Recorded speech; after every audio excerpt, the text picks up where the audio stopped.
Y pues ya estamos listos para empezar hoy con la cuarta sesión de Afganistán. Y hoy vamos a hablar de ya el surgimiento del Estado de Afganistán como tal a partir del siglo XVIII. Ujú. Habíamos hablado hasta ahorita de mucho de Afganistán en como este lugar entre imperios o como este lugar siempre ambicionado y siempre peleado por uno o por otro imperio. Y finalmente Afganistán, en medio del imperio safávida y del imperio mogol. Además, aquí, pues, en una problemática, en un fenómeno muy interesante, puesto que no solamente está en medio de dos imperios, sino que está en medio de las dos grandes ramas del Islam, ¿no? El imperio safávida, que como habíamos platicado, es un imperio chiita, ¿no? Y el imperio mogol, que claramente es un imperio sunita. Entonces, pues Afganistán está ahí en medio y habíamos visto cómo, pues sí, ambos imperios, claro, claramente son expansivos, y entonces, pues regiones de Afganistán a veces pertenecen al imperio mogol, regiones de Afganistán que a veces pertenecen al imperio safávida, y estos cambios administrativos, aunque sin persecuciones religiosas graves, pero sí claramente con esta idea, bueno, pues de expandir la religión también, de expandir la creencia, y pues los safávidas los safávidas promovían el Islam chiita y pues cuando ellos conquistaban pretendían que el chiismo creciera y los sunis hacían exactamente lo mismo. Y esta historia de Afganistán, digo, ahorita estamos hablando del último pedacito entre el imperio safávida y el imperio mogol, pero en realidad pues lo que hemos visto es esta historia de Afganistán que es el territorio ambicionado que está en el paso de los imperios, que está en el paso de la ruta de las rutas de la seda, y que fue continuamente también región periférica, donde llegaron los persas, donde llegaron, bueno, donde todos los imperios de una u otra manera han hecho su escala, ¿no? Y esto generó el poder tribal en, en Afganistán. Platicábamos la clase pasada y lo traíamos hasta la actualidad porque sigue siendo la realidad afgana, ¿no? Platicábamos de este poder de las tribus realmente, ¿no? De un Afganistán en el que, pues en realidad, no se logra un poder centralizado, no se logra realmente un control. Este, ahí están los imperios, ahí están, pero muchas veces el poder imperial, pues solamente estaba en las ciudades, o incluso solamente estaba en algunas ciudades, ¿no? Y en las zonas más lejanas, en las zonas de acceso más difícil, que además la geografía de Afganistán, pues es muy importante para que este mismo sistema tribal siga funcionando, porque hay regiones montañosas, valles desiertos, entonces no es fácil la comunicación de uno a otro extremo, y entonces esto dejaba que muchas tribus vivieran aisladas y que en realidad, pues ellos siguieran viviendo en base a sus costumbres, siguieran viviendo en base a sus tradiciones, y pues, qué bueno que hay un imperio, qué bueno que hay un emperador, qué bueno que hay un rey, qué bueno que hay un monarca, pero la realidad es que, pues, estas tribus eran las que en realidad controlaban en sus regiones. Y esto pasa durante todo el tiempo de Afganistán, y esto pasa en la actualidad, esto pasa en el Afganistán actual. Entonces, con esta característica muy especial, podríamos decir que hacia el siglo XVIII va a surgir por primera vez lo que sería un estado afgano, lo que sería un estado,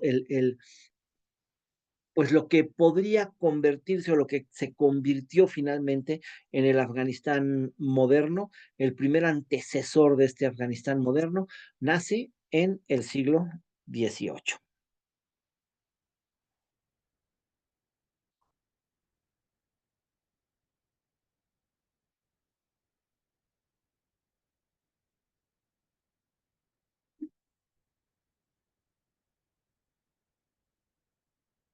Y nace en el siglo XVIII, pues a partir precisamente de la decadencia de los dos imperios, ¿no? El contexto para que el Afganistán moderno pueda surgir, pues será precisamente la decadencia de los imperios safávida y mogol.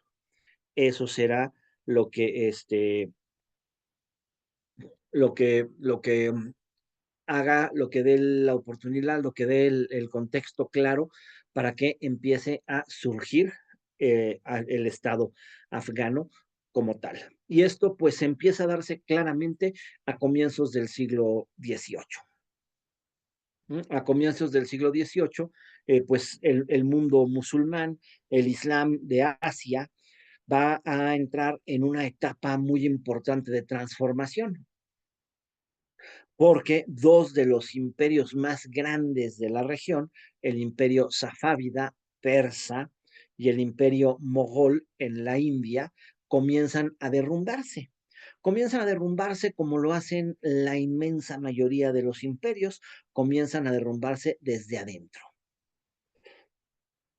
debilitados por las crisis internas, debilitados por una serie de presiones externas, debilitados por un agotamiento institucional que ha ido pues funcionando y empeorando a lo largo de poco más de un siglo. Y este contexto de decadencia pues permitirá precisamente que esta zona que está en medio de los dos imperios, el actual Afganistán, empiece a emerger un nuevo poder que forjará un nuevo imperio, el imperio Durrani, que podría ser considerado como el primer estado propiamente afgano. Este imperio también va a ser efímero, este imperio tampoco va a ser demasiado largo en el tiempo, pero claramente este imperio está por primera vez abriendo la puerta a un nuevo sistema de administración, a un nuevo grupo en el poder, y es precisamente al poder tribal.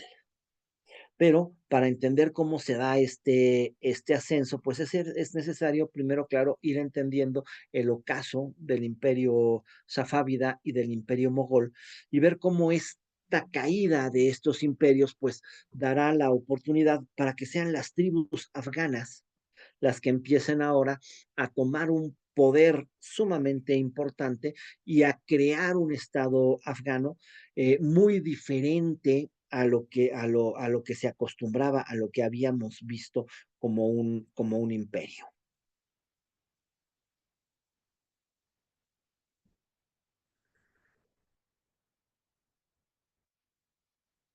Entonces, ¿cuáles son estos dos imperios que están en decadencia? Pues el imperio safávida y el imperio mogol, ¿no? Vamos a hablar primero, vamos a recordar un poquito del imperio safávida y vamos a hablar de el ocaso del imperio safávida, ¿no? Y su desaparición que pues empezará a abrir estos nuevos caminos que decíamos. El imperio safávida, si nos acordamos, fue un imperio establecido en el año 1501 por Ismail I.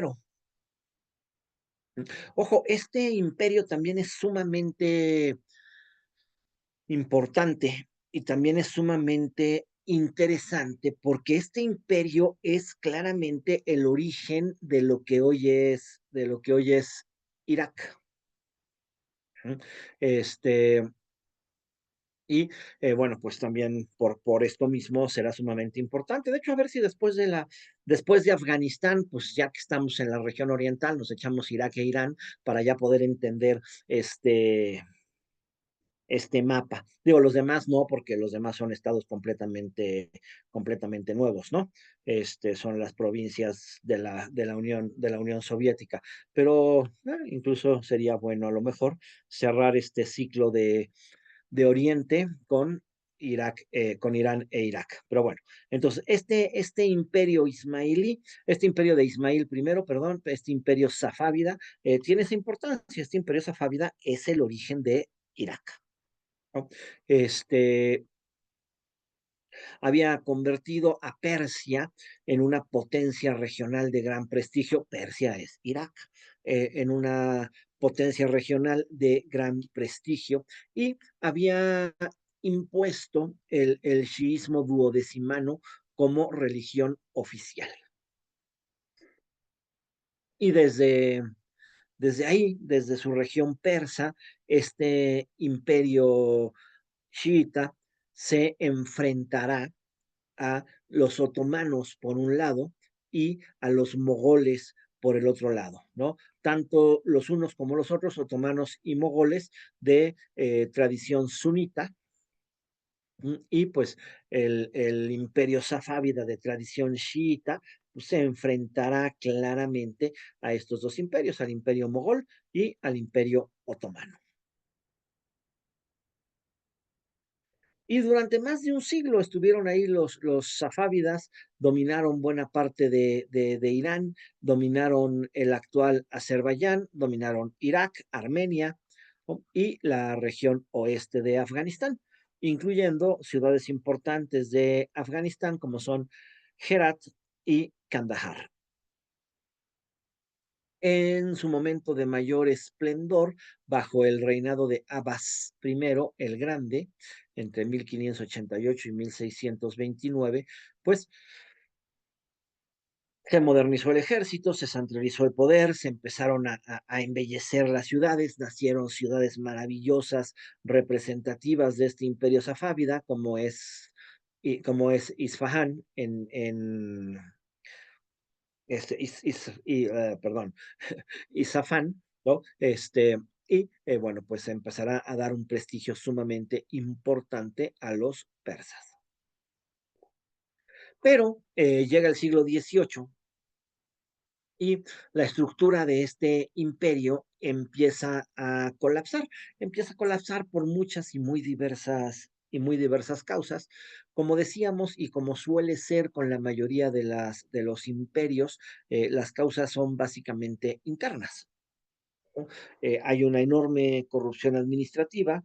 Esto obviamente llega a la pérdida de eficacia del sistema de gobernadores, ¿no? Recordemos que en estos imperios centralizados en la figura de un monarca absoluto, de un monarca que supuestamente controla todo, bueno, en realidad no existe tal cosa como un monarca absoluto. El monarca absoluto requiere forzosamente de un sistema de gobernadores que le sean absolutamente fieles. Conforme se empieza a generar un estado de corrupción, claramente estos gobernadores pues empiezan a ser más fieles a sus propios intereses que a los intereses del gobierno central, ¿no? Y esto, por supuesto, empieza a debilitar al imperio. Además, hay una crisis económica por el desgaste del comercio y por el aumento del gasto militar, que esto es otra característica muy interesante de los imperios.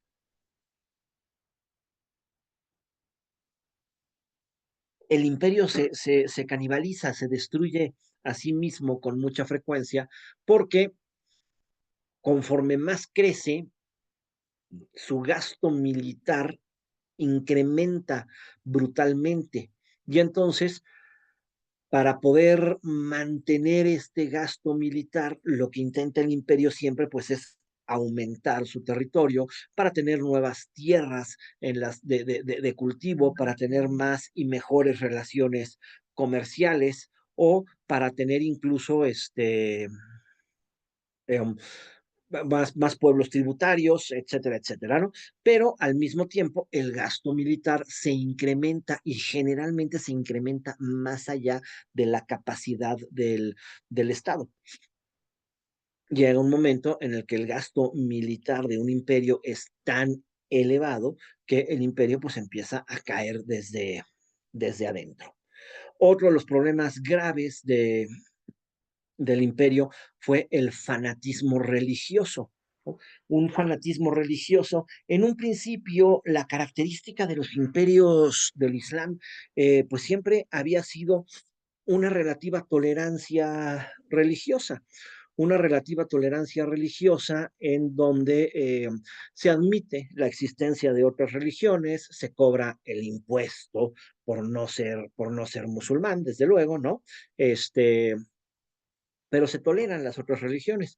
Y curiosamente, hacia el siglo XVIII, el fanatismo religioso crece de una manera brutal y esto empieza a provocar persecuciones internas y claro, esto empieza a alienar a las minorías religiosas. Además, otro dato interesante, y este dato interesante no solo lo vemos en el Islam, también lo vemos en el cristianismo. Es mucho más fácil que el Islam soporte a otra religión que el Islam soporte a otro tipo de Islam, ¿no? Igual que el cristianismo, a final de cuentas, ¿no? Es más fácil que el cristianismo admita a las otras religiones que el cristianismo admita otro tipo de cristianismo. Las llamadas herejías hay que perseguirlas y hay que exterminarlas. El imperio safávida, curiosamente, pertenece a el grupo minoritario del Islam. Claro, todos ellos se van concentrando en el territorio persa, en el territorio del imperio safávida, y van alimentando su fanatismo religioso, de tal manera que, pues al final de un tiempo, los propios chiitas y los propios sunitas, los chiitas empiezan a generar persecución contra la minoría suní que está dentro de su territorio, ¿no? Este, y esta corrupción, este fanatismo y esta persecución religiosa, pues siempre comenzarán a convertirse en una situación de crisis. Y desde luego una crisis dinástica. Otra cosa que ya habíamos hablado claramente de los imperios del Islam es que a final de cuentas el sistema de gobernadores, y todavía más complejo que el sistema de gobernadores, el sistema de esclavos militares, ¿no? Está forzosamente sustentado en una figura muy fuerte, ¿sí?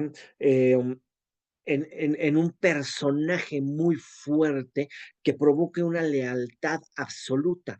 En el momento en el que no tenemos a un sultán lo suficientemente fuerte, pues estos esclavos militares, estos generales, estrategas, empiezan a convertirse mucho más en una amenaza que en un aliado. Y lo mismo sucede claramente con los gobernadores y con ¿no? Conforme, eh, si la figura central, si la figura del sultán, del califa, no es lo suficientemente fuerte, pues todo tiende lógicamente a la fragmentación. Y en este contexto de debilidad surge un enemigo devastador, que son los pastunes de Afganistán. Los pastunes que están en el este de Afganistán. Habíamos platicado de estas tribus, de este poder tribal. Este poder tribal tiene dos cosas, dos factores interesantes, ¿no? Son muchos grupos étnicos, ¿ok? Y esos grupos étnicos, a su vez, este, también están subdivididos en muchas tribus diferentes. O sea, aquí hablamos de los pastunes, pero dentro de los pastunes, ahorita vamos a empezar a hablar de muchas tribus dentro de, dentro de los pastunes, ¿no? Este, y esas muchas tribus a veces se unen, a veces a veces guerrean entre ellas. En este momento preciso del siglo XVIII, lo que va a suceder es que va a emerger algunas figuras lo suficientemente fuertes como para conseguir una unión tribal. Y entonces, claro, ante la unión tribal, ¿sí? Pues surge ante las uniones tribales, pues surge claramente este peligro de los pastunes que empiezan a crear ejércitos fuertes y que empiezan a buscar un estilo de administración diferente. Entre los pastunes, la tribu que va a empezar a dominar claramente son los Hilsai. Los Hilsai es una de las muchas tribus pastunes que existen, ¿no? Y ellos son de la región de Kandahar. Esta tribu se va a rebelar en 1709 bajo el liderazgo de Mirwais Hotak, básicamente porque están cansados del dominio de los persas en sus regiones y de la imposición del chiismo sobre una población mayoritariamente sunita. O sea, en general, la mayoría de los pastunes practican el islam sunita y la tribu Gilsai obviamente son musulmanes sunitas. Entonces, este grupo está cansado de el dominio del imperio, del dominio persa, del dominio del imperio safávida, y aprovechará cuando por fin aparezca un momento de debilidad interna para levantarse en contra de este dominio. Mirwais Hotak será el primer líder de esta tribu, de este pueblo pastún, y él iniciará un movimiento en contra de el imperio safávida. Mirwais Hotak muere y a la muerte de él será ahora su hijo, Mahmud Hotak, quien encabezará una campaña militar sumamente audaz, consiguiendo invadir Irán y tomar la capital del imperio, Isfahán, en el año 1722. El último Shah safávida, Hussein I, se rinde después de un asedio prolongado y pues a partir de 1722 estamos claramente viendo del imperio, la caída del imperio safávida. En ¿Okay? ese entonces, Irán ya se llamaba Irán o todavía era Persia. Persia. Ok. Persia y era parte del imperio, es parte del imperio safávida, ¿no? El imperio safávida es el imperio es el imperio de los persas, pues, ¿no? Entonces, Hussein I es el último Shah de los safávidas y finalmente, pues, se rinde ante los ataques de Mahmud Hotak. Los afganos no van a lograr consolidar un gobierno duradero en Persia, pero este evento marcó ya el final efectivo del poder safávida, marcó el final del imperio safávida. Surgirán otros shahs este, que gobiernen sobre Persia, eh, pero ya no volverá a haber un crecimiento imperial que ponga a las regiones afganas en peligro. Entonces, sí, el gobierno de los pastunes, el gobierno afgano en Persa, es un gobierno que dura poco tiempo, pero marca ya con este movimiento el final del poder de los safávidas. A partir de entonces, el territorio persa se va a fragmentar, va a caer en manos de múltiples caudillos, donde aparecerá aquí otro personaje, el temido Nader Shah, que va a restaurar una parte importante del poder persa, pero bajo un nuevo régimen, ya no bajo el régimen de los safávidas, y definitivamente, de cualquier manera, no volverá a generar un imperio de grandes dimensiones. Entonces, con la rebelión de los pastunes de 1722, no vemos un gran triunfo de los pastunes todavía. El gobierno que ellos logran sobre la región persa es efímero completamente, pero sí vemos ya que los pastunes lo que logran con esto, eso sí, es terminar con este poder safávida que está ingresando permanentemente a territorios de lo que hoy es el Afganistán moderno. Y pues en lo que quedó de los territorios persas, pues aparecieron muchos caudillos y aparece un personaje importante, Nader Shah, que va a restaurar en parte este poder, pero que no va a volver a restaurar un imperio con el poder como para meterse con las tribus de Afganistán.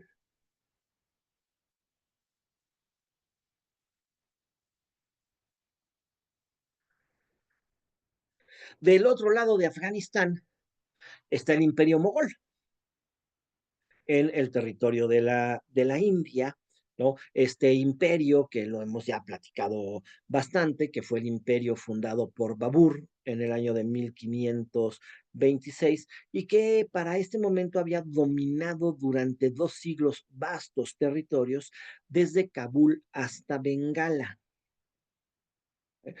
Aquí importante recordar, Kabul es Afganistán. Entonces, aunque nosotros platicábamos del imperio mogol como un imperio hindú, bueno, en realidad el imperio mogol sí principalmente domina la India, ¿no?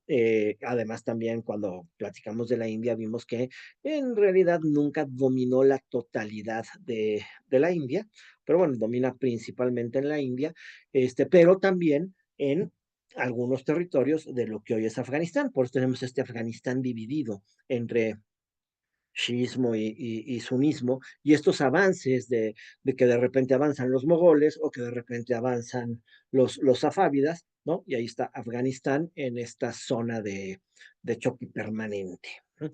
Eh, este imperio de Babur, que había dominado desde Kabul hasta Bengala, ¿no? Combinando una administración imperial con una cultura cortesana muy, muy rica, pero hacia 1700, igual el poder de los mogoles había decaído por completo y en realidad para 1700 el poder era mucho más simbólico que efectivo. ¿No? Después del reinado de Aurangzeb, el último gran emperador, el imperio entró en un proceso de descentralización irreversible. Las provincias comenzaron a volverse autónomas, los gobernadores comenzaron a actuar como señores locales, eh, el sultán empezó a perder completamente su poder, ¿no? Y en este mismo mecanismo que hemos visto en más de una ocasión del imperio musulmán, en donde pues al perder la fidelidad de sus señores, al perder la fidelidad de sus gobernantes, pues lo que sucede es que el imperio se empieza a fragmentar en múltiples sultanatos, ¿no? Y estos sultanatos, cada uno gobernado, cada uno actuando con sus señores locales, pues ya no le dará un poder efectivo al imperio. Aunque de repente nominalmente ahí sigue, realmente no sirve para nada. Aurangzeb, además, pues también había sido un gobernante sin tolerancia religiosa y había generado persecuciones y había generado guerras religiosas.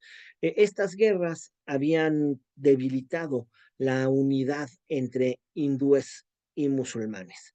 Si nos acordamos, el imperio mogol, la gran característica de la India siempre había sido que en la India todo se queda, porque en la India todo se acepta, porque dentro de esta creencia de paz y de armonía y de amor que tienen los budistas, que tienen que tienen ay, se me olvidó cómo se llama, los janistas, perdón, ya se me estaba yendo el nombre, ¿no? Que habían creado cosas como el sijismo, que era esta religión que pretendía unir al hinduismo con el islam. Ujú. Em, pero claro, todo esto estaba sustentado en en una sabiduría, en una aceptación de todos. Incluso, también si se acuerdan, habíamos comentado, en el imperio mogol no fue tan común como en otros imperios el impuesto al no musulmán, ¿no? Porque en la India en realidad no se lograba la conversión, el hinduismo es muy fuerte, el budismo es muy fuerte y las religiones pues tuvieron que buscar la manera de coexistir.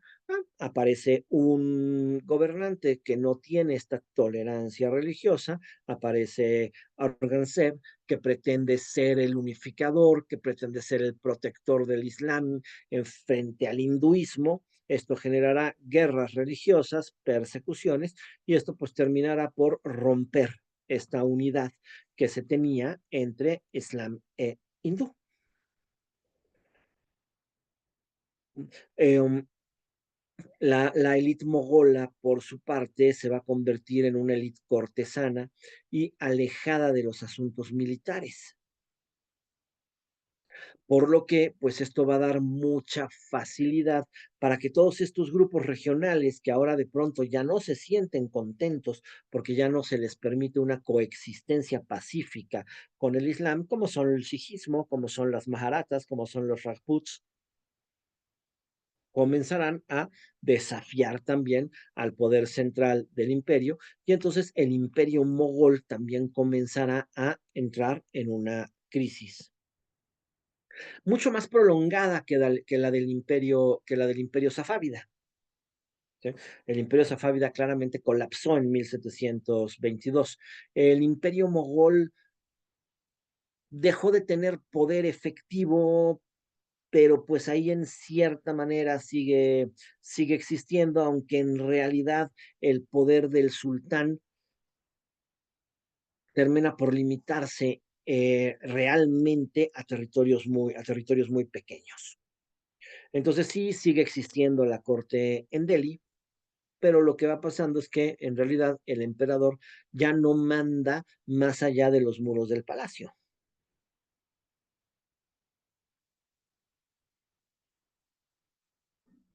¿no? Y pues en este ambiente de fragilidad, los mogoles se van a volver cada vez más dependientes de alianzas externas y por lo mismo cada vez más vulnerables ante el surgimiento de nuevas amenazas.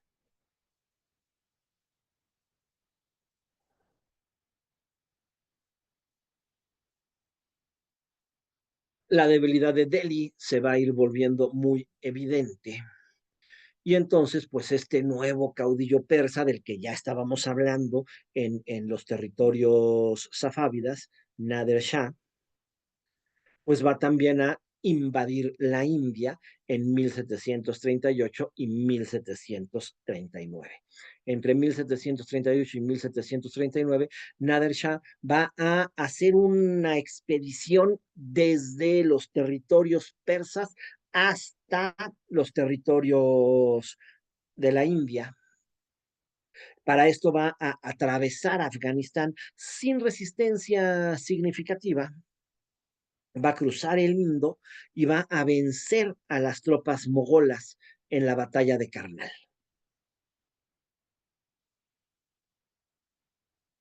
Después de esta victoria va a saquear Delhi, de hecho se roba el famoso trono del pavo real, el trono de los sultanes, de los sultanes de la India, y el legendario diamante Koh-i-Noor, uno de los diamantes más grandes del mundo. Y bueno, esto más que nada deja al imperio mogol humillado y fracturado. No invadió al imperio mogol, no conquistó, no terminó con el poder de los sultanes, pero deja un imperio mogol muy golpeado, fracturado, dividido. Y la realidad es que después de esta invasión, los emperadores mogoles van a quedar más que nada como figuras decorativas, sometidos a la voluntad de señores locales. Y después, de hecho, pues también serán sometidos a el avance de los británicos. También se acuerdan cuando hablamos de la India, pues hablamos precisamente de también de cómo los británicos se empiezan a adueñar del continente, principalmente a partir de los propios señores locales o a partir de los propios poderes, a partir de los propios sultanes, ¿no? Sin necesidad de una invasión a gran escala ni de nada parecido. Coexisten claramente el dominio inglés con el imperio mogol durante una buena temporada hasta que los ingleses terminen por hacer el Raj británico, ¿no? Pero claramente, pues durante todo este tiempo, los mogoles lo que van siendo es más, cada vez más una figura decorativa, mientras pues cada vez más en realidad no hay un gobierno centralizado, sino que el gobierno de la India está fracturado y el imperio mogol pues en realidad no existe, es un imperio débil, es un imperio sin ningún poder. Con la caída de los safávidas y la humillación de los mogoles, pues dejan más y más marcado este vacío de poder en esta enorme región entre Persia y la India. ¿No? El control de las ciudades afganas, obviamente, el control de ciudades como Herat, como Kandahar, como Kabul, como Ghazni, pues queda en disputa y no hay un poder capaz no hay un poder que controle verdaderamente esta región.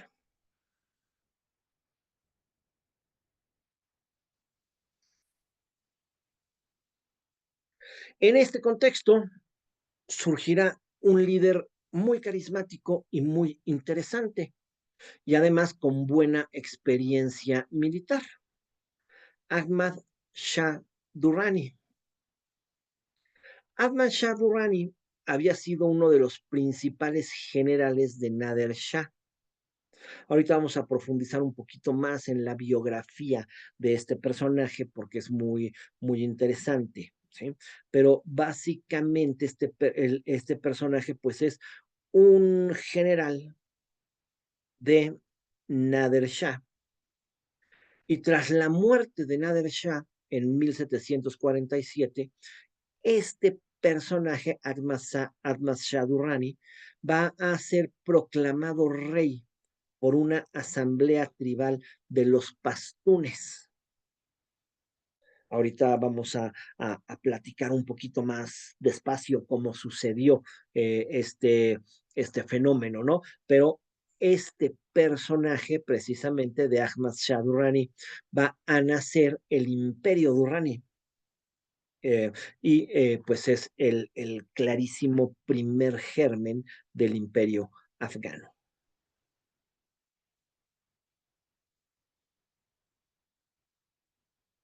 Entonces, el imperio afgano, el Estado afgano, pues nace sobre las ruinas de estos dos grandes imperios, ¿no? Y en particular, nace de los pastunes, esta tribu que finalmente pasarán de súbditos periféricos a protagonistas centrales, estableciendo su estado propio, un Estado, como es lógico en este momento, un Estado claramente con ambiciones imperiales, pero generando su propio Estado, generando un país para los pastunes, que lo tienen que compartir con muchos otros pueblos y con muchas otras etnias, pero bueno, generando por primera vez un país para este pueblo.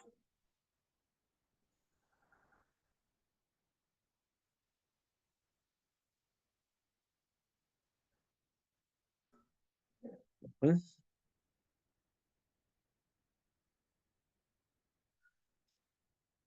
Vamos a ver el papel de los pastunes como esta fuerza militar emergente en el siglo XVIII, que se va a volver eso, de una frontera tribal a una potencia regional.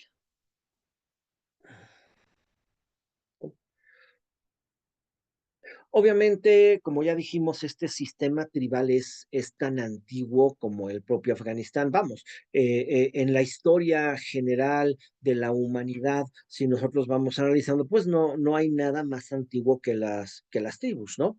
La primera forma, lo primero que crea un sistema de gobierno, lo primero que crea un sistema de fidelidades en todos los pueblos del mundo son las tribus, ¿no? Las tribus que no son otra cosa que una familia extendida. Entonces, dentro de la tribu, la característica de la tribu es que siempre va a tener lazos de sangre. ¿Uh? Y durante siglos los pastunes pues están ahí en Afganistán. De hecho, los pastunes también conocidos como afganos en el sentido étnico del término, el pueblo de los afganos, los personajes étnicamente, digamos, los que tienen el ADN de los afganos, pues son el pueblo pastún, ¿no? Este pueblo de los pastunes habían habitado principalmente las regiones montañosas, los valles del este y del sur del actual Afganistán. Ocupaban un territorio importante dentro de Afganistán y ellos se manejaban a partir de tribus, ¿no? Durante la existencia de los muchos y muy diferentes imperios que circularon por el territorio afgano, la realidad es que pues ahí andaban los pastunes, y ahí andaban los pastunes como hechos a un lado, como marginados, como manejándose en sus pequeños poblados o en sus zonas de campo, en realidad autogobernándose bajo sus propias reglas. Vivían bajo un sistema ancestral de leyes basado en lo que se llama el Pastunwali. El Pastunwali es un código de honor no escrito y pues eran los códigos que regulaban toda la vida comunitaria, la justicia, la hospitalidad y la venganza. Que además son los elementos de identidad del pueblo pastún, la vida comunitaria, la justicia, la hospitalidad y la venganza. Es muy importante porque la venganza para los pastunes es claramente una cuestión de honor. Ujú. Y esto en su momento, pues sí, generará los grandes conflictos tribales y los grandes conflictos familiares, porque pues hay que vengarnos. Y entonces nos encontramos tribus que llevan siglos en guerra y que en realidad pues ya no saben por qué fue la guerra, ¿no? Ya lo que pasa es que hay que matar a este güey porque él mató a mi papá y entonces los hijos del personaje en cuestión tendrán que matar a los hijos de los otros y así pues estamos matando a los hijos y a los hijos de los hijos y a los hijos de los hijos de los hijos en un sistema de venganzas permanente, pero pues que son un código de honor para la comunidad pastón. Al mismo tiempo que la vida comunitaria, viven en comunidad, se identifican en comunidad, toman decisiones en comunidad. El poder tribal no entiende ni la existencia de un rey, ni de ningún tipo de soberano. En realidad, el poder tribal es el poder más democrático que existe, donde los miembros de la tribu se reúnen en asamblea y los miembros de la tribu toman decisiones en asamblea. Es la vida comunitaria. Sus leyes, por ende, devienen de esta vida comunitaria, ¿no? Tienen la hospitalidad por un principio, eh, porque viven en regiones terriblemente complejas, ¿no? Viven en zonas muy montañosas o viven en desiertos. Entonces, dentro del código de los pastunes está el dar refugio, ser hospitalario, incluso con los enemigos.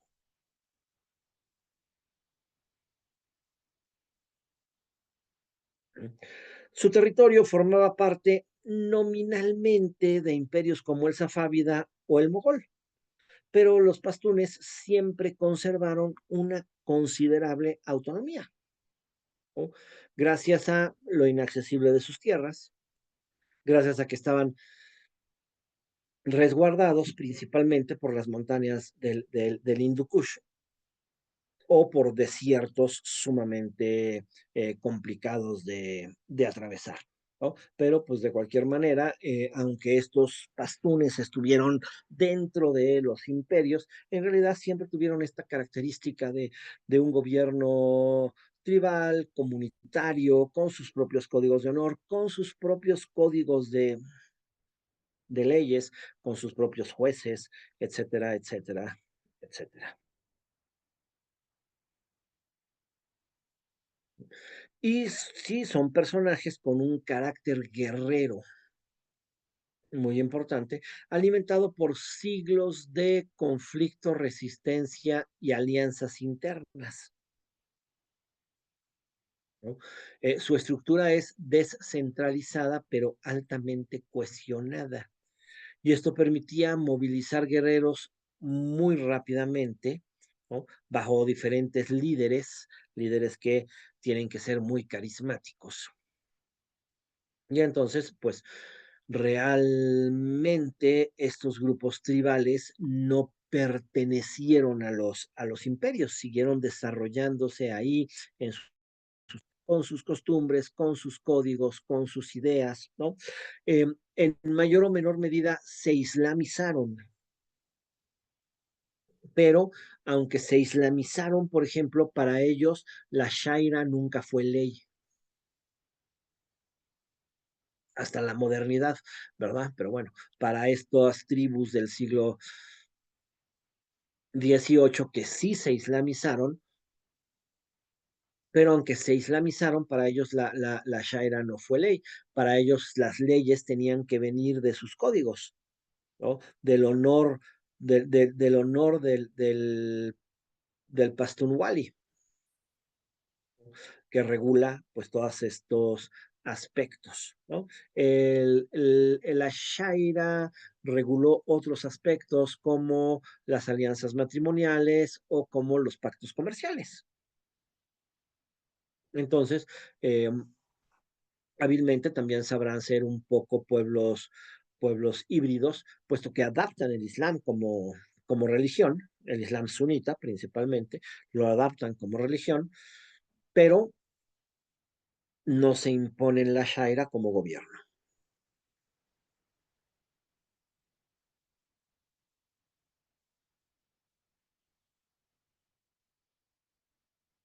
Ujú. Entonces, pues claro, la decadencia simultánea de safávidas en Persia y mogoles en la India, pues deja sin control una gran franja de territorio en esta zona intermedia que es Afganistán. Y entonces ahí vamos a empezar a ver cómo aparecen estos pastunes, ¿no? Históricamente divididos, pues van a empezar poquito a poco a organizarse políticamente, primero en rebeliones locales, luego en campañas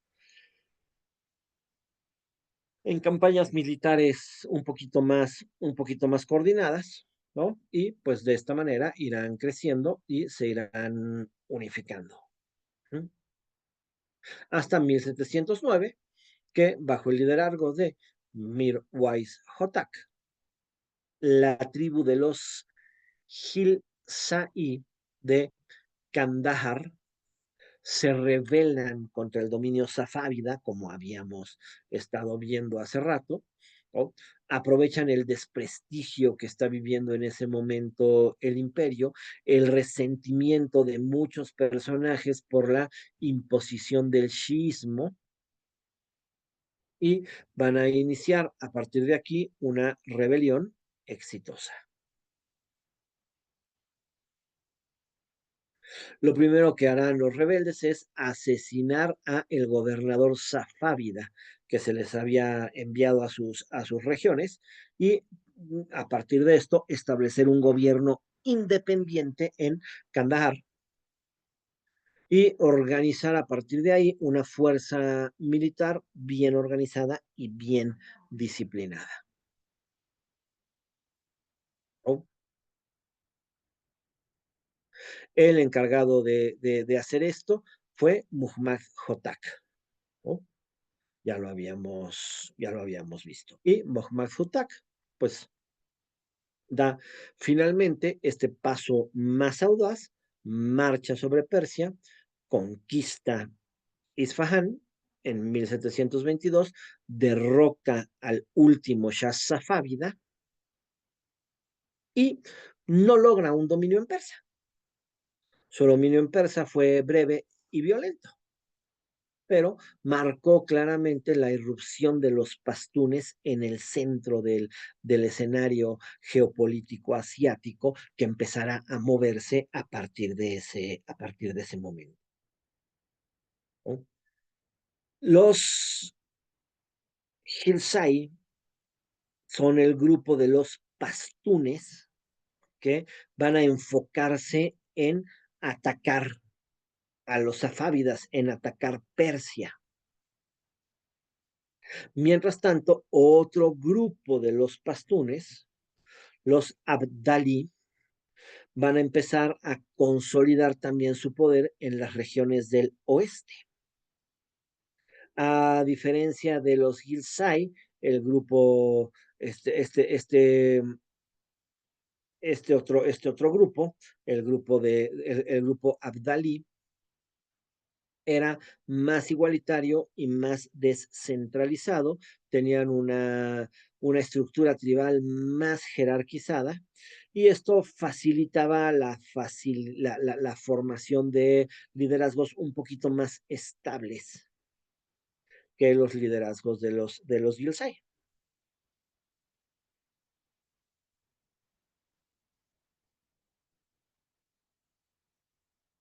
¿no? Ahí está Afganistán, ¿no? Aquí está, vamos a necesitar plumón. No, ninguno de estos. El señalador láser, ¿dónde vive?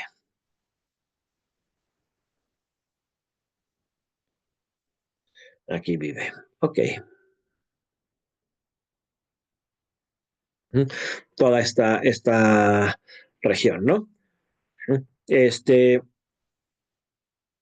uno de los miembros más destacados de estos grupos tribales es el que ya habíamos mencionado, Ahmad Khan Abdali. Ahmad Khan Abdali es un personaje con mucho carisma que va a servir como comandante de élite en el ejército de Nader Shah, ¿no? Nader Shah, que se va a convertir en el nuevo gobernante persa después de la caída de los safávidas, con un gobierno muy inestable y con un gobierno que dura muy poquito. Pero bueno, Nader Shah se convirtió en este personaje, en este gobernador del pueblo de los persas. En 1747 muere Nader Shah y Ahmad Khan regresa a Kandahar, ¿no? Con una reputación militar importante y hará una asamblea de jefes tribales para que lo conviertan en rey. ¿Mm? Y entonces aquí vamos, lo que estamos viendo es cómo van pasando los pastunes de ser un grupo de guerrilleros tribales, ¿no? A ser un grupo de insurgentes regionales, a lograr ser conquistadores imperiales, ¿no? Y de ahí a convertirse en los constructores de un estado soberano que es el estado de Afganistán.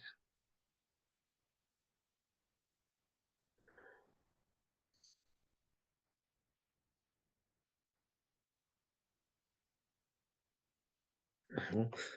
Una fuerza militar mucho más moderna, una fuerza militar diferente a las fuerzas militares que habían existido, ¿no? Tenían los pastunes una gran capacidad de adaptación militar. ¿No? Integraron estrategias de guerra tribal, la estrategia de guerra tribal, la emboscada, el conocimiento de terreno, la movilidad a grandes velocidades, las típicas tácticas de la guerrilla, ¿no? Las típicas tácticas de la guerrilla, que son las tácticas que están basadas en ejércitos pequeñitos con un perfecto dominio del territorio, pero al mismo tiempo también habían adaptado las influencias persas y centroasiáticas a su sistema de guerra y sabían manejar caballería pesada, formación de ejércitos y desde luego usaban el botín de guerra para recompensar lealtades y para construir redes de poder. Ahmad Shah pues reclutó tropas en todas las regiones afganas. Adman Shah no solamente tuvo pastunes en su ejército, ¿no? Y con tropas de todas las regiones afganas, organizó expediciones militares súper exitosas, ¿no? Y pues es lo que habíamos comentado, que tiene esta capacidad para llegar desde Isafán, ¿no? Para cruzar el estado afgano y de ahí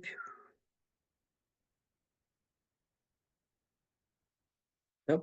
Pasar hasta, pasar hasta la India, ¿no?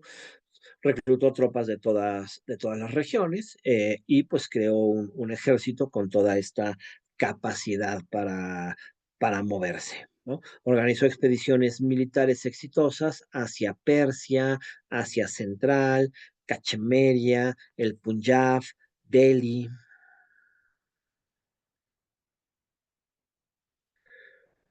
En la batalla de Panipat de 1761, la tercera batalla de Panipat, su ejército, compuesto mayoritariamente por pastunes, derrotó a los maharatas y consolidó momentáneamente la supremacía afgana en el norte de la India.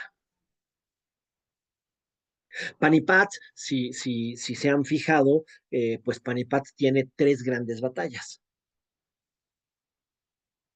¿No? Y curiosamente se dan en Panipat tres batallas decisivas para la conquista de la India, para tres conquistas muy diferentes de la India en tres momentos muy diferentes de la India. Pero si hacen tantita memoria, pues nos podemos acordar que Babur también ganó y logró entrar al territorio de la India en la batalla de Panipat. Además que son batallas de Panipat diferentes, ¿no? Esta de 1761 es la tercera batalla de Panipat y es la batalla que pues inicia la gran decadencia del imperio mogol.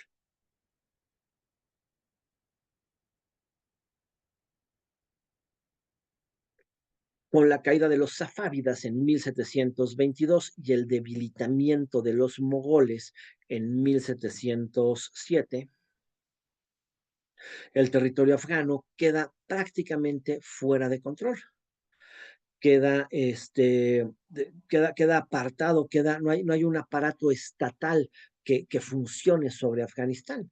¿No? Las grandes ciudades como Herat, como Kandahar, como Ghazni, como Kabul, pues van a ver o retirarse o colapsar a los funcionarios imperiales.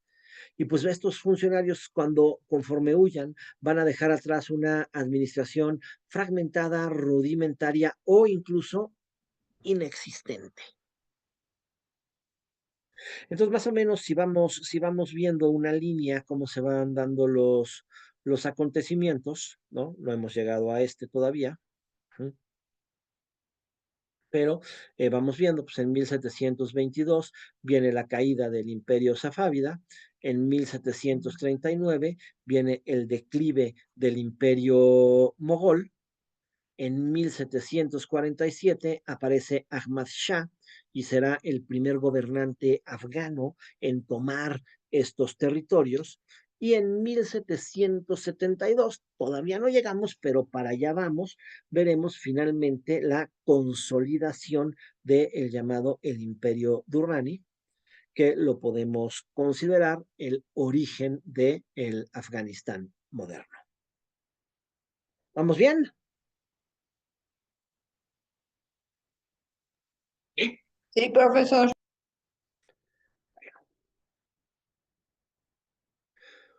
Esto se va a abrir a un sistema completamente diferente, que es el sistema tribal.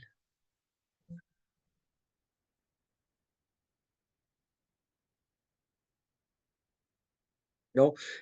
Toda esta caída, todo este derrumbe no va a generar un caos. Lo que va es a permitir a las estructuras tribales ya antiguas ocupar ahora el lugar del Estado ausente.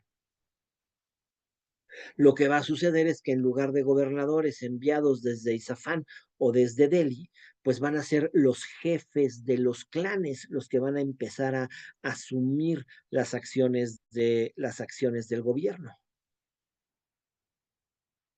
Claro, primero de manera regional, pero luego vamos a ir viendo cómo pues también va haciendo de manera general, fundando un estado amplio, ¿no? Estas obligaciones que van a empezar a controlar los jefes de los clanes, como son la recolección de tributos, la justicia local, que van a trabajar mediante jirgas. Una jirga es una unión del clan o una unión de los clanes o una unión de los jefes de los clanes. Todo depende a qué nivel se da, ¿no? Pero son estos consejos, son las jirgas, ¿no? La tribu se reúne en jirga para negociar sus formas de gobierno, sus formas de trabajo, sus formas de actuar. O sea, en la tribu no hay un poder que esté sobre los demás. La tribu se reúne en jirga. Cuando hay que hacer tratados entre tribus, los jefes tribales se reúnen en jirgas. ¿Sí? Pero entonces el proceso es muy complejo, pero enormemente democrático. Primero el jefe se reúne con su clan para que el clan claramente le diga qué es lo que se puede aceptar, qué es lo que se puede negociar, y luego los jefes de los clanes se reúnen a su vez en jirga, pero se reúnen claramente cada uno de ellos como representante de su clan, no como rey, como representante de su clan, ¿no? Eh, Como el personaje que trae los pactos, que trae las ofertas, pero en base a lo que su clan le está pidiendo, en base a lo que su clan le está permitiendo. ¿No? Y entonces, pues así empiezan a funcionar estas jirgas funcionan arcaicamente, pues, pero empiezan a ser el poder más notable dentro de Afganistán, ¿no? Este, entonces, decíamos, tienen la recolección de tributos, la justicia local mediante esta reunión de jirgas o consejos, la defensa del territorio ante otros grupos, la negociación o guerra con tribus vecinas, según sea el caso, negociación o guerra, ¿no? Este, y entonces, a diferencia de otras regiones que colapsaron tras la caída de los imperios, pues Afganistán en realidad lo que va a experimentar es un fortalecimiento interno en clave tribal, pero claramente un fortalecimiento interno.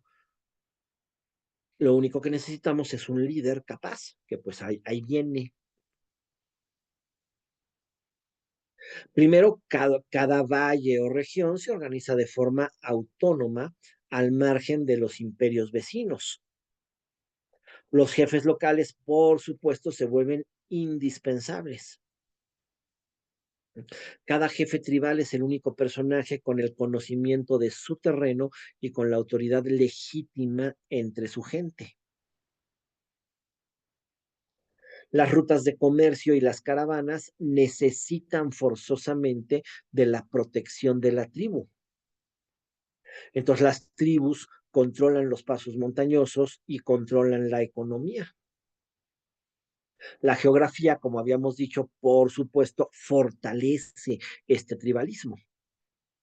Y este tribalismo garantiza un orden funcional en ausencia de un Estado.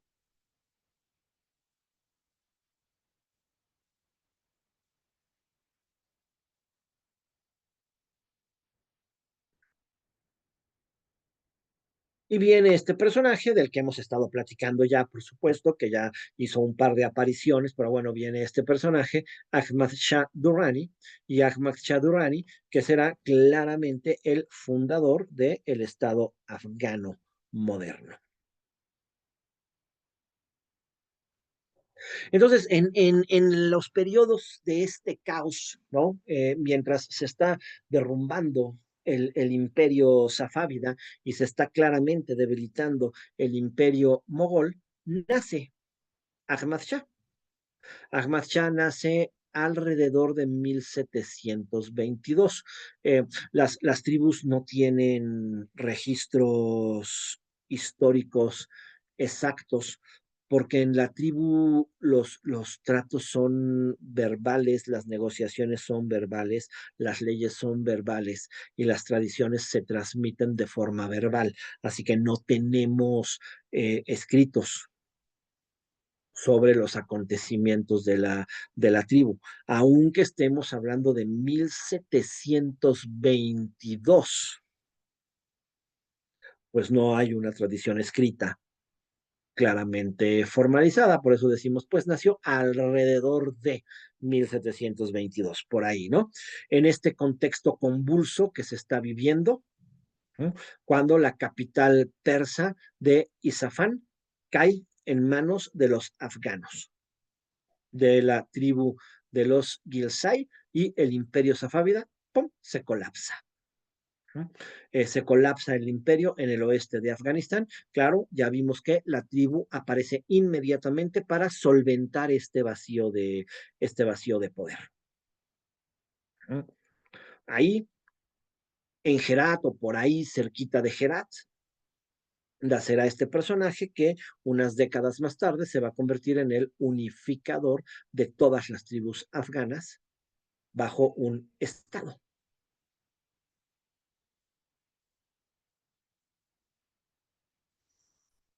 Él pertenece al clan Sadosai, que a su vez es parte de la Confederación Abdalai, que es uno de los grupos pastunes más poderosos de la época. ¿Se fijan lo complejo de la estructura tribal, ¿no? O sea, estamos hablando de los pastunes, pero dentro de los pastunes estamos hablando de la tribu de los Abdalai, pero dentro de la tribu de los Abdalai estamos hablando del clan de los Sadosai. Y si fuéramos rascando más, esto a su vez está fragmentado en familias.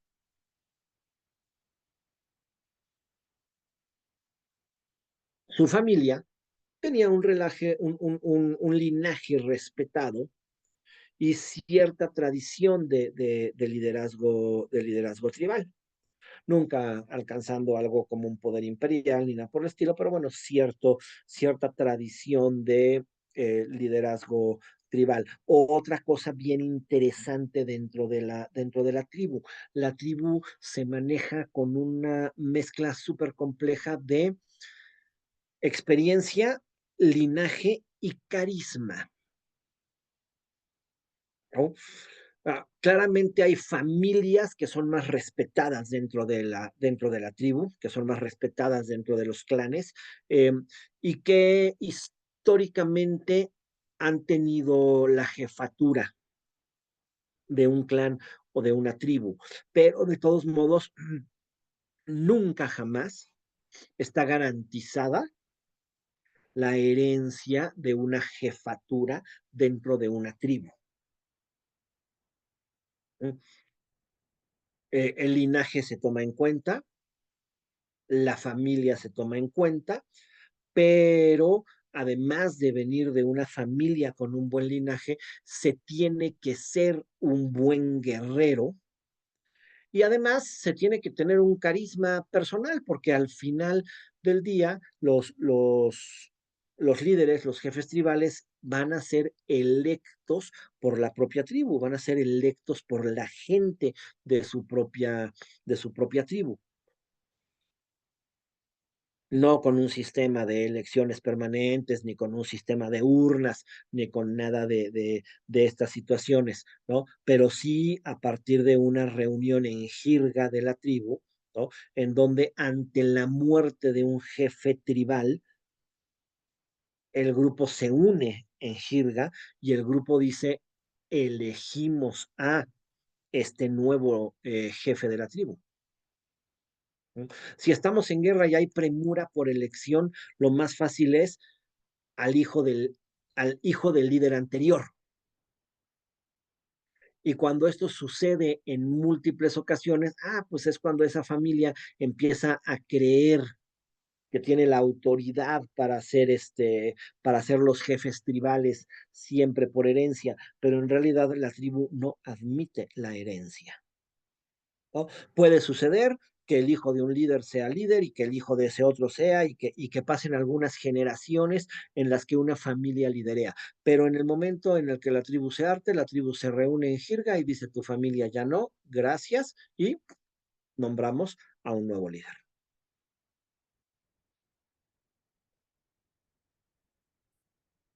Ahmad Shah crecerá en esta época marcada por el declive de estos imperios, del imperio safávida, del imperio mongol, por la fragmentación regional, con conflictos entre tribus pastunes, ¿no?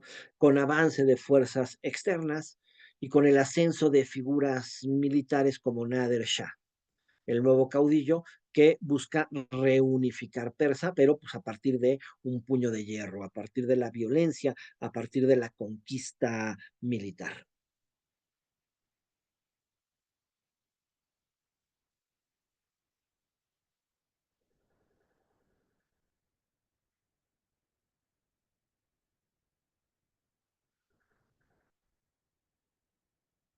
De hecho, Ahmad Shah en realidad fue capturado por las fuerzas de Nader Shah.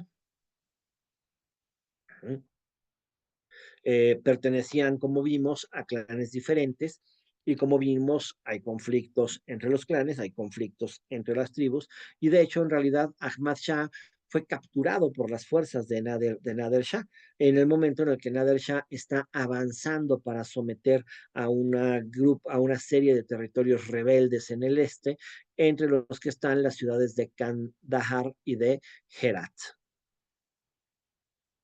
Pero en lugar de ejecutarlo o dejarlo prisionero, Nader Shah se da cuenta de que este personaje tiene carisma, tiene inteligencia, tiene compostura, tiene en sí buenas cualidades y entonces decide no mantenerlo como prisionero, sino incorporarlo a su corte militar. Y entonces, pues pasa Ahmad Shah, pasa a formar parte de la guardia principal, de la guardia personal de Nader Shah. unidad de élite conocida como los abdalíes, ¿no? Formada principalmente por miembros de esta tribu.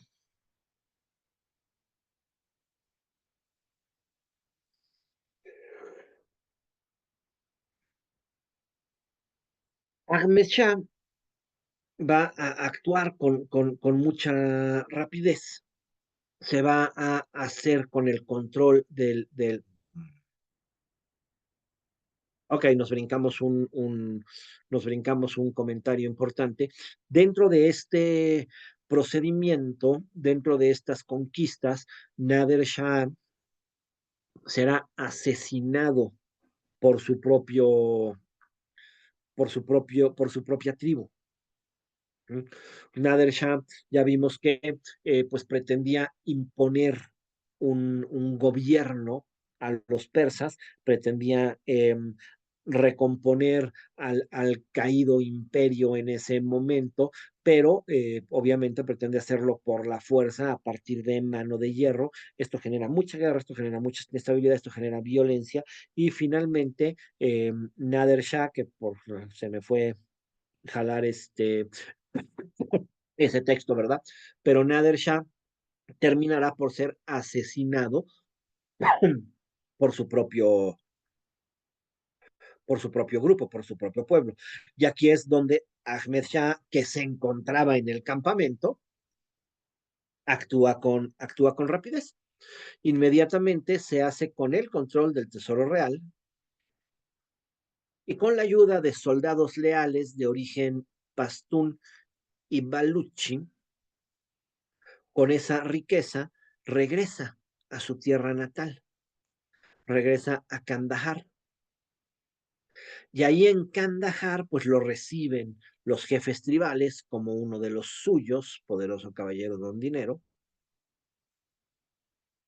Pero además, pues aparece este personaje que es parte del grupo de los pastunes, que es querido, que es carismático por el grupo de los pastunes, pero además, pues un personaje que a partir de haber sido capturado y haber crecido en los ejércitos de Nader Shah, pues es un personaje que además tiene claramente una experiencia en el manejo de un imperio, una experiencia en el manejo de territorios más grandes.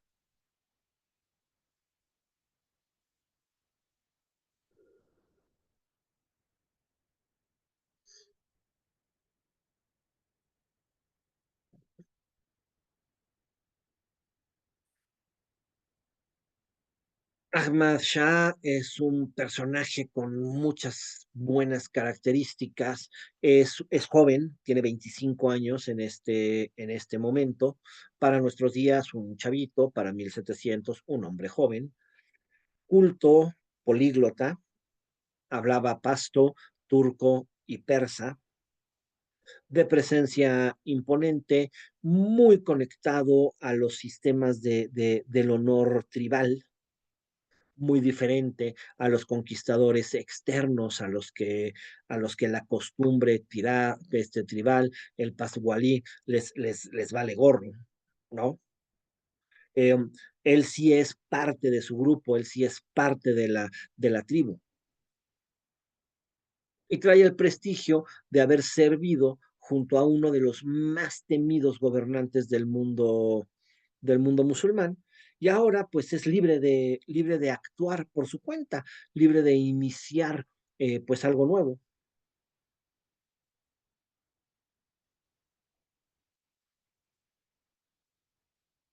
¿No?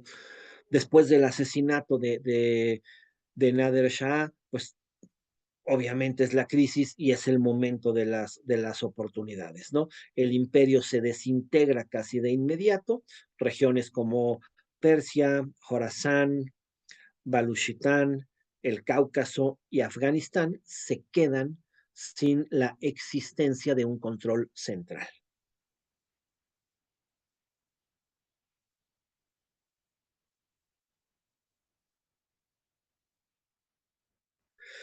Y pues Ahmad Khan Abdali regresa a Kandahar.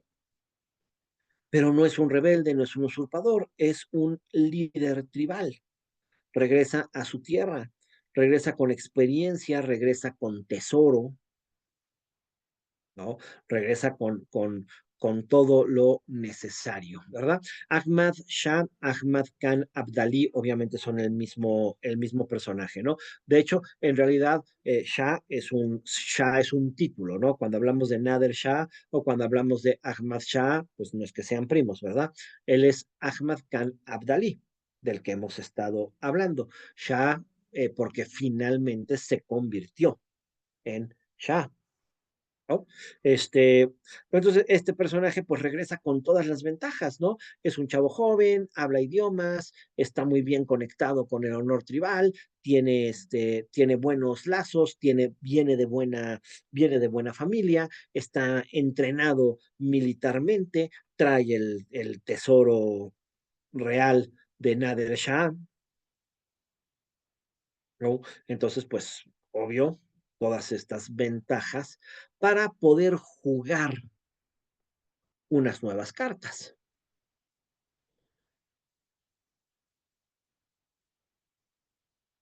Pero Ahmad Shah sabe perfectamente que no puede imponerse.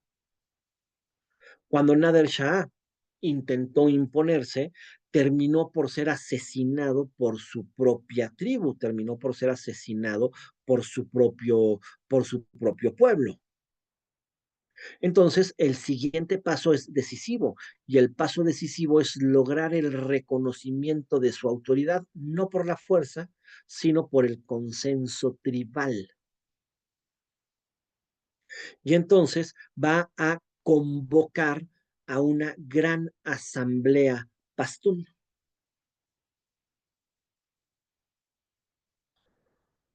una gran asamblea, pues es tribales, ¿no? Una jirga que es esta tradición política ancestral de los pueblos pastunes, ¿no? Entonces crea esta gran asamblea en la que finalmente pues reúne a los jefes tribales de las principales tribus, clanes y familias, ¿no? Los que habíamos visto que deliberan los asuntos de interés común, la paz, la guerra o, en este caso, la elección de un líder supremo.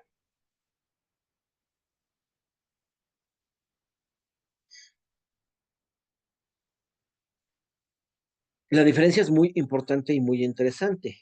A diferencia de una monarquía hereditaria, en una monarquía hereditaria el poder pasa automáticamente de padre a hijo, pero la legitimidad tribal no se basa en esto. La legitimidad tribal se basa en el concepto, en el respeto, en el prestigio adquirido, por lo que solo un personaje con mucho carisma, un personaje valiente, con mucho honor, con experiencia militar, con una capacidad de negociación enorme, puede aspirar a ser reconocido como jefe supremo. Además, algo muy importante, la figura del jefe supremo no es necesaria.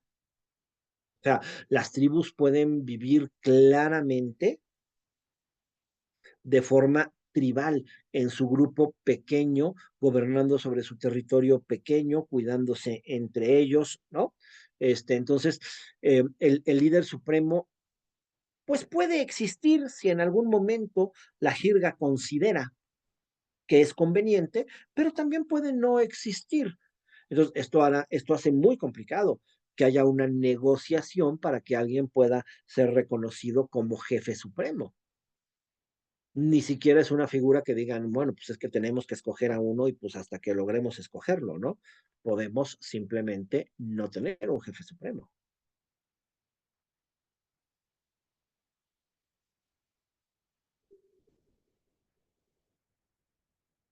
Los jefes acuden a la asamblea, pues representan las principales confederaciones tribales, ¿no? Ya aparecerán ahí los Gilsaí, los Abdalí, los Kakar, los Safi y muchísimos otros grupos, ¿no? Sí, Ahmad Khan es muy respetado por todos ellos, pero no es tan claro y no es tan fácil que logre su propósito, ¿no? Durante días los ancianos van a discutir quién tiene el derecho para liderar a todas las tribus afganas, si podría este personaje con la experiencia para representar el alma pastún, si era posible formar un estado sin renunciar a las costumbres tribales, y pues ahí ya estará Ahmad Khan escuchando, negociando, haciendo concesiones, jurando respetar el Pastunwali, ¿no? Uniendo voluntades con una visión clara para consolidar un Estado afgano que sea capaz además de resistir a los imperios vecinos y de proteger a la autonomía de las tribus. Según la tradición oral, no hay ningún escrito a este respecto, no hay un protocolo que conozcamos, no hay una serie de costumbres que conozcamos, pero bueno, según la tradición oral, finalmente, en el momento culminante de la asamblea, un anciano sabio toma un turbante blanco y lo coloca sobre la cabeza de Ahmad Khan, y este sello, digamos que pues es una especie de coronación, ¿no? Es el sello que deja clara su elección como jefe, como jefe supremo. Ahora, esto es leyenda, esto es tradición oral, no sabemos si es cierto, no sabemos si es mentira, no sabemos si se lo inventaron los pastunes o no sabemos si se lo inventó otro grupo que pues como los europeos no entienden el poder del monarca si no hubo una ceremonia de coronación. Pero bueno, pensemos que pues ahí tuvo su ceremonia de coronación Ahmad Khan cuando se le entrega el turbante blanco, ¿no? Como este símbolo de su poder, de su poder como jefe de todas las tribus.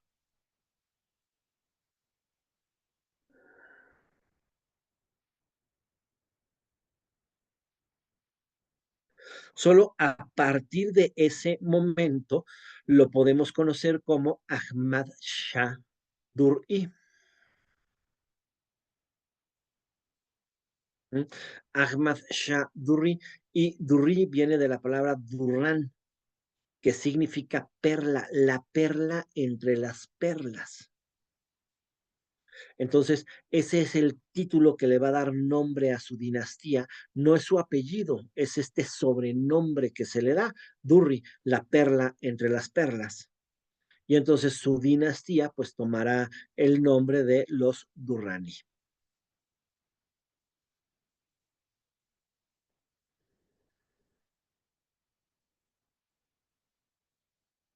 ¿No? Eh, pues es donde se sintetiza todo el poder, toda la legitimidad tribal, junto con la ambición imperial, ¿no? En este momento estamos viendo nacer un híbrido, ¿sí? Un híbrido que deviene claramente del poder de las tribus, pero en donde aparece ya una ambición imperial, en donde aparece pues una especie de rey, una especie de monarca supremo, ¿no? Muy diferente a los sistemas europeos, incluso muy diferente a los propios sistemas otomanos, en donde los sultanatos claramente eran hereditarios y demás, ¿no? Pero al final, pues estamos viendo nacer estado híbrido, un estado en donde un personaje como Ahmad Shah Durri juró defender a las tribus, juró defender y proteger la autonomía de cada tribu, mientras él se convierte en un líder supremo, en una especie de rey o de emperador.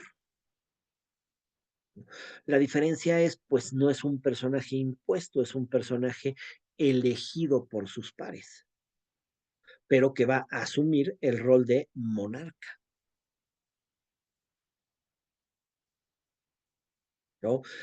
Tiene que lograr gobernar con mucho equilibrio, respetando las estructuras tribales, dejando autonomía local mientras consolida un poder central.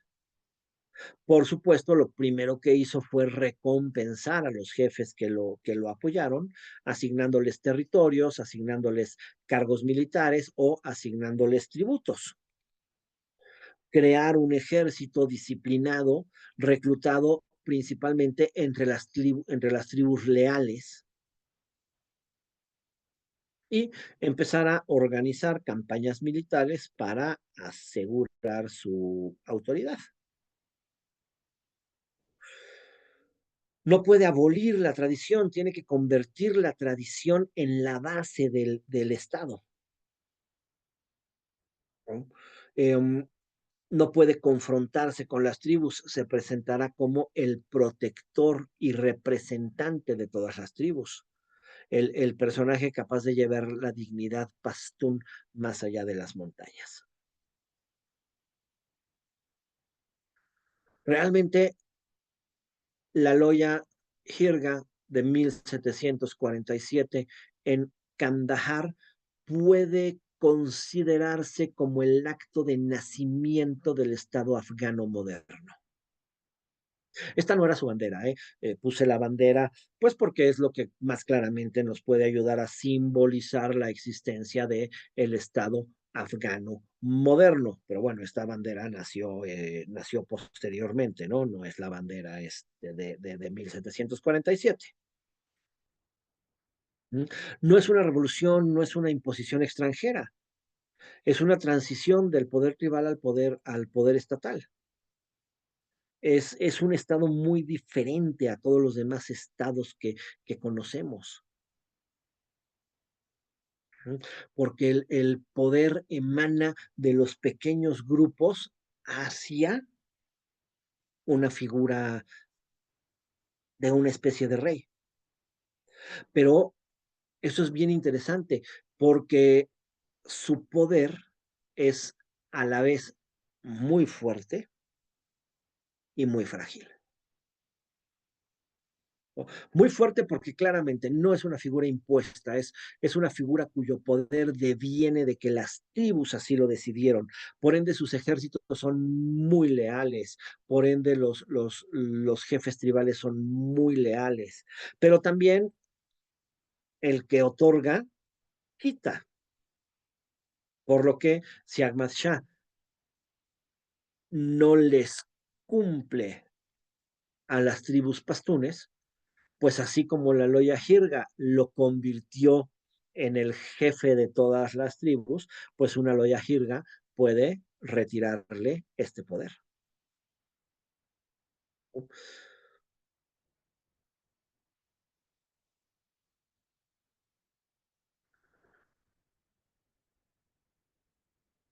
Entonces, a partir de esta enorme legitimación, pues enorme legitimación puede lanzar campañas exitosas en Persia, en la India, en Asia Central, unificar regiones diversas bajo una misma autoridad y sentar las bases de un legado que, pues con altibajos, pero creará esto que es el Estado afgano, que de una u otra manera perdura hasta nuestros días.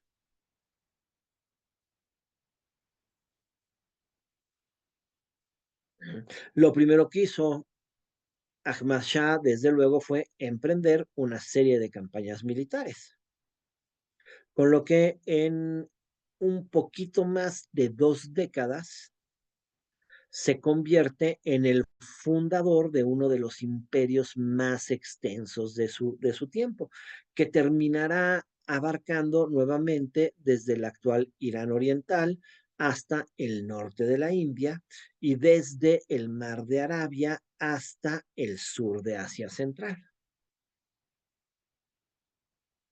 Este nuevo imperio que sale desde el poder tribal de Afganistán es el imperio durrani,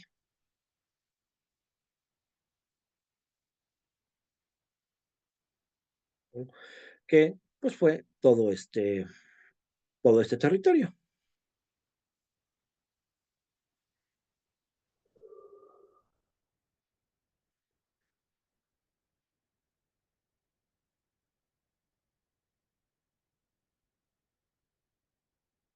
¿No?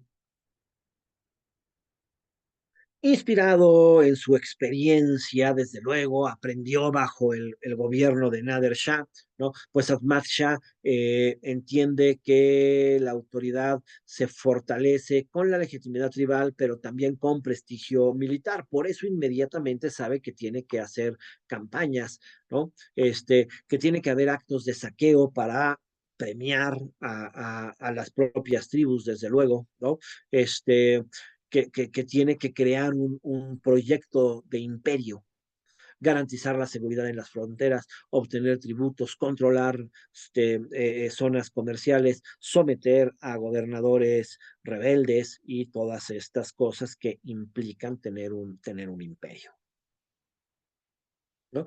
Aseguró las fronteras occidentales del nuevo imperio, reclamó la herencia de todos los territorios de Nader Shah, presentándose como su continuador legítimo, controló rutas comerciales entre Asia Central y Persia, estableció bases militares que protegieran el oeste afgano de una posible reacción persa.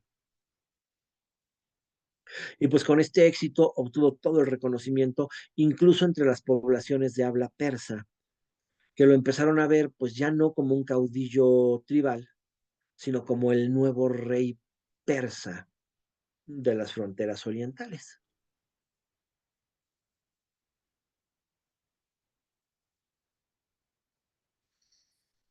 Como todos en esta región, desde luego, se le fueron rápido los ojitos hacia el norte de la India, que en ese momento estaba todavía bajo autoridad del imperio mogol, ya una autoridad simbólica, pero bueno, bajo la autoridad del imperio mogol, dividido en muchas facciones, Rajputs, Maharatas, Sijis, ¿no? Mil estados independientes. Y su bandera aquí va a ser la defensa del Islam sunita, ¿no? La defensa del Islam sunita frente al avance de los Maharatas hindús en un territorio que había sido musulmán durante siglos. Así que entre 1751 y 1761 realizó 5 invasiones a la India.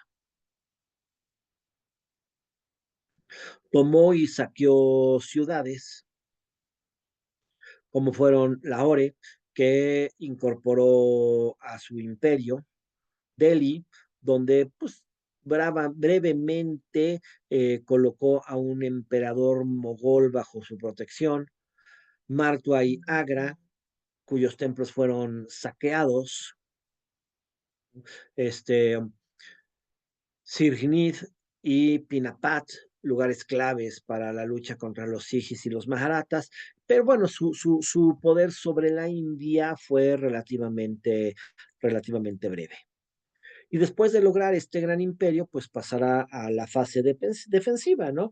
Ya viejo, enfermo, debilitado, pues su interés se centra finalmente en preservar lo conquistado, en dejar de expandirse, y finalmente muere en Kandahar en 1772, dejando un imperio que abarcaba todo el actual Afganistán, el norte de Irán, Pakistán, actual Cachemeria, parte del norte de la India y regiones fronterizas de Asia Central, ¿no? Construyó nuevamente un imperio regional. Sus campañas fueron más de invasión que de saqueo. Realmente él quiere consolidar un gran estado del Islam.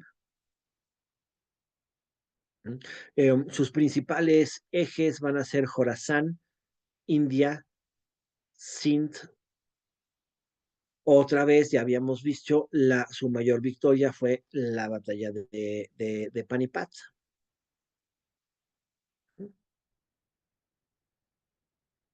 Ahora, la diferencia interesante de este imperio durraní es que es un imperio nunca centralizado, es que es un imperio con muchas características diferentes, es un imperio que se basa en una red flexible de ciudades estratégicas por precisamente la capacidad de movilidad y de cambio permanente de las tribus.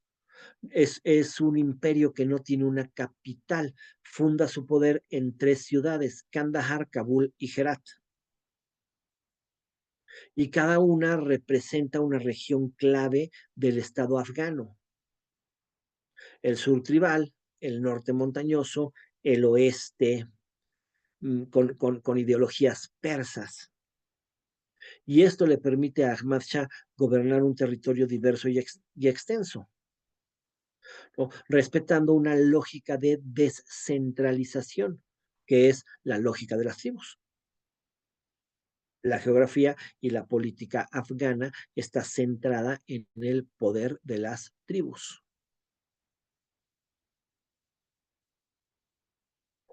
Entonces, con el uso simultáneo de tres capitales, Kandahar, Kabul y Herat, como ejes del poder durrani, pues tiene esta visión realista, flexible, en lugar de concentrar su poder en un solo lugar, pues reconoce la diversidad del territorio afgano. Por eso puede adaptarse a la geografía accidentada de Afganistán, mantiene contentos a los diferentes grupos étnicos y tribales. Y además esto le da una mejor manera para controlar las rutas comerciales y militares clave, ¿no? Lo que habíamos dicho, sí, esto le da mucha estabilidad al imperio, pero también mucha vulnerabilidad.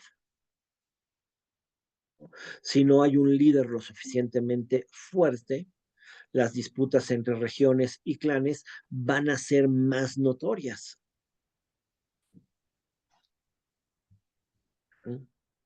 Kandahar fue el centro funcional y simbólico, el corazón tribal del poder. Kabul funcionó como base militar y centro comercial. Herat como un vínculo con la cultura y la civilización persa.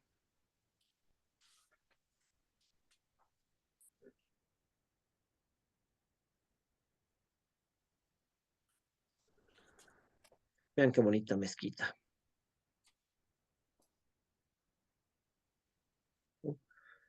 Entonces, es la construcción de un tipo de identidad política propia, de la identidad política afgana. ¿Sí? Por eso, aunque el imperio no es duradero y volverá a haber fragmentaciones y volverá a haber conquistas y volverá a haber cambios, ¿no? Pero por eso es muy claro que Ahmad Shah es el creador del imperio afgano moderno, porque construyó la identidad política clásica de la tribu, ¿no? Y consolidó este sistema en el cual no se puede gobernar si no se tiene el apoyo de las diferentes tribus de las regiones y si no se obtiene el respeto y el pacto con cada una de las tribus. Con tres pilares, la identidad pastún como el grupo dirigente, que además los pastunes serán ya a partir de este momento y hasta el día de hoy claramente el grupo dirigente de Afganistán. El Islam sunita como marco de legitimidad religiosa y la tradición tribal como estructura política interna del Estado. Con esto hay una coherencia cultural y una legitimidad para sus gobernantes. Sin esto, el Estado se les desmorona. Claro, ¿qué pasa tras la muerte de la figura fuerte? Sí, las tensiones estallan y hacen que el imperio Durrani se tambalee y finalmente el imperio Durrani se caiga. Pero aquí se entenderá que el poder afgano solamente puede ser tomado y solamente puede ser controlado a partir del Gran Pacto Tribal.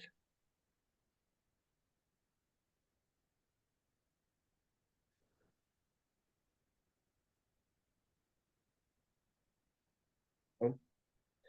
Los pastunes, organizados en clanes, en confederaciones, que habían sido históricamente el grupo marginal en los imperios, pues ahora se convierten en el grupo dominante de un Estado soberano. Ya no son combatientes o súbditos reales, son dirigentes.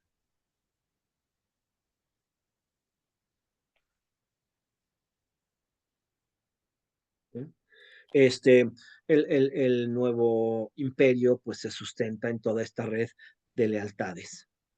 No se puede romper con el Pastunwali, el código de honor tribal que regula la justicia, la hospitalidad, la venganza, la lealtad. La distribución de cargos y tierras tiene que ser muy cuidadosa entre los jefes de los clanes, porque si no se cae el apoyo político. El uso del idioma pasto en las regiones tribales, aunque también cuidando el dari, que es el persa afgano, que sigue siendo en esta época la lengua de la administración y la poesía.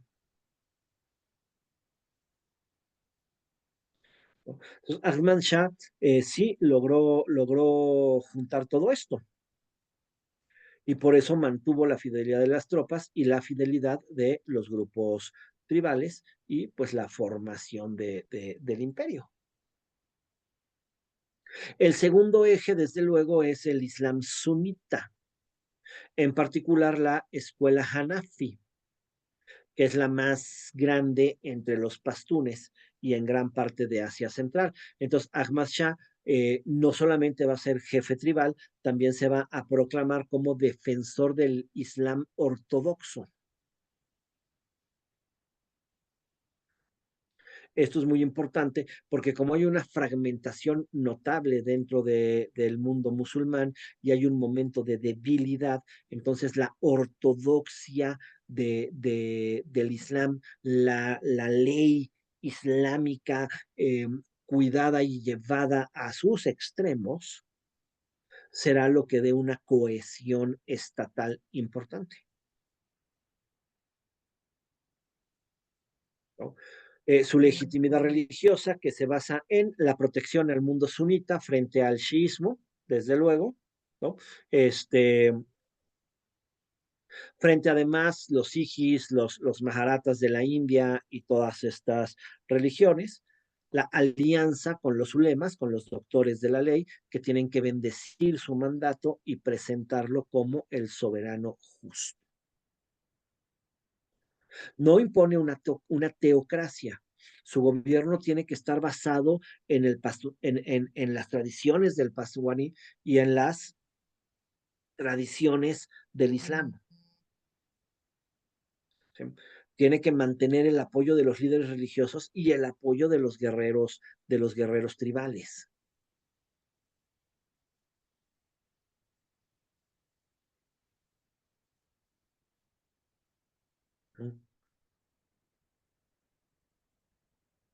Pero construido este imperio bajo una base tribal consensuada, ¿no? Esto va a traer problemas porque Ahmad nació de un consenso tribal. Entonces, el rey no se hereda por poder divino, sino por el reconocimiento de los jefes tribales. El gobernante tiene que negociar con estas tribus. Sí hay una corte real, sí hay un ejército permanente, pero hay un poder que depende del carisma, que depende del botín, que depende de la capacidad de arbitraje entre las tribus rivales.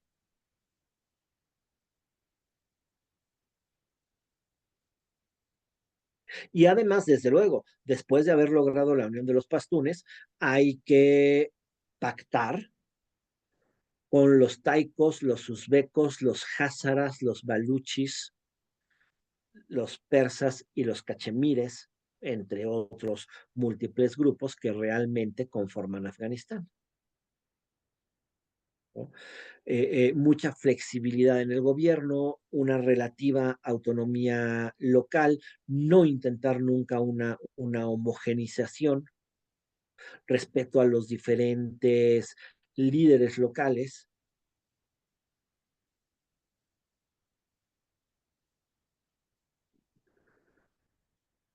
Cuando muera Ahmad Shah, obviamente vendrá inmediatamente una serie de luchas internas entre los sucesores y pues vendrán una serie de divisiones y generará un declive. Ahmad Shah gobernó 25 años, construyó alianzas, pero su muerte es algo muy complejo. Es el final del cemento que mantenía unidas todas las piezas del imperio tribal. ¿no? Sí se creó una estructura para mantener al imperio, ¿sí? Pero bajo el carisma de una persona, bajo su prestigio militar, bajo su capacidad para repartir botines y honores. Entonces, en cuanto muera Ahmad, las fisuras entre los diferentes grupos tribales van a empezar a resurgir y la lucha entre los clanes van a comenzar a manifestarse. Además, cuando muere Ahmad Shah, su hijo, Timur Shah, es designado como su sucesor. Pero entonces tenemos esta situación, un poder real, ahora hereditario, pero que no puede existir sin un consenso tribal. Entonces, pues sí, Timur Shah es nombrado el heredero, pero pues esto fue por designación paterna, no por consenso tribal, y esto ya no les gusta a los líderes de las tribus. Además, para acabarla de fregar, su madre era persa, y eso no les gustó a los pastunes más conservadores. Por supuesto, no tenía la experiencia militar que tenía su padre, no contaba con el respeto generalizado con el que contaba su padre, y entonces, en cuanto muere Ahmad Shah, el imperio Durrani empieza un periodo de declive y fragmentación, ¿no? A partir de la muerte y del gobierno de Timur, pues sí, el imperio se va a ver sacudido por rebeliones de clanes, ¿no? Por peleas entre los Gilsai, los Barksai y otras tribus, y cada una empieza a querer más protagonismo, a querer más autonomía. Además, Timur no entendió el concepto de tres ciudades, no tiene la experiencia del manejo tribal y pues terminó por trasladar la capital y establecer una capital en Kabul.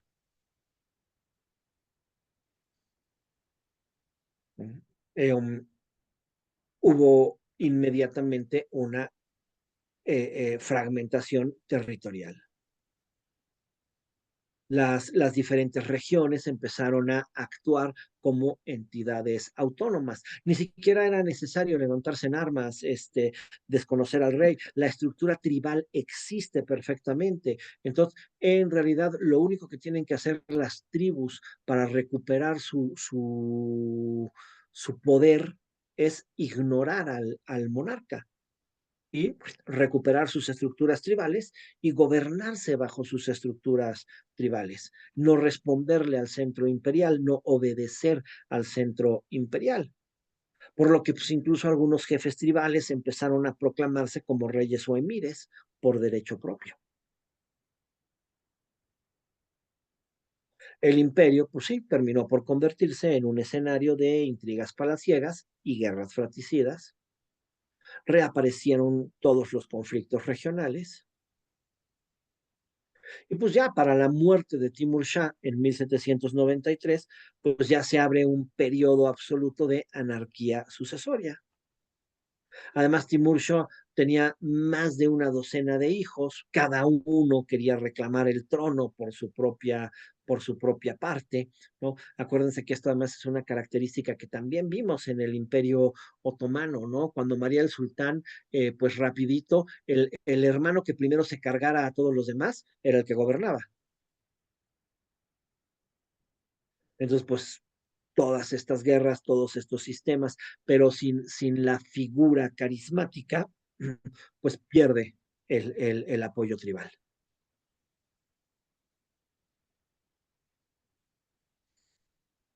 ¿no? Por ahí hubo muchos contendientes, destacaron Saman Shah, el primero que se proclamó rey, pero luego fue derrocado por su hermano, Mahmud Shah, que estuvo gobernando interinamente con apoyo principalmente persa, pero también terminaron por expulsarlo, Suha Shah Durrani, que buscó el apoyo británico para sostenerse en el trono, sin éxito duradero, pero aquí vemos otro punto claro, importantísimo, que nos lleva claramente hacia lo que viene, ¿no? Ahora, en esta fragmentación política, los diferentes grupos en disputa empezarán a buscar el apoyo de las potencias europeas. Y esto le abrirá claramente las puertas al imperio británico para empezar a interesarse en Afganistán. Y esto terminará con Rusia y con Inglaterra y Rusia peleándose por este territorio, desde luego. Dejó de funcionar el imperio Durrani como una unidad, cada provincia regresó a operar con su corte, la corte real pues se convirtió en una ficha más dentro de un tablero dominado por los clanes, ¿no? Por los líderes regionales, pero pues otra vez sin una verdadera unión central. Además se perdieron completamente los territorios, ¿no? De India, Cachemeria, Persia, todas las regiones que había conquistado Ahmad Shah pues se fueron perdiendo. Y para 1823, pues en realidad lo que había sido el imperio Durrani ya era un poquito más que las ciudades de Kabul y Kandahar. Y además, claro, disputado entre familias rivales. El imperio duró poco, pero fundó las bases de lo que es el Estado afgano. La nueva familia que aparecerá aquí, los Barakzai, también de una confederación Durrani, rival de los Sadosai, rivales del linaje de Ahmad Shah. Durrani fue el título que se le dio, pero se convirtió en la denominación de los grupos tribales que estaban con él, pues. ¿No? Su líder más destacado fue Dost Mohammed Khan, que tomó el poder en Kabul, que se proclamó emir de Afganistán en 1826.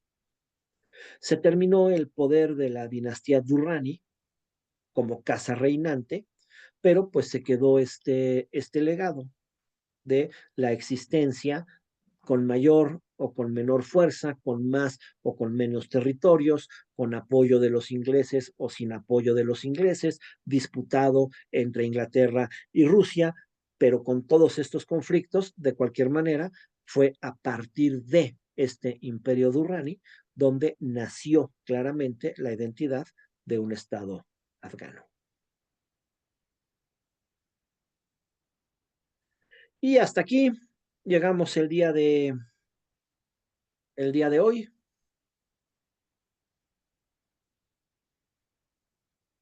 Dejamos de compartir.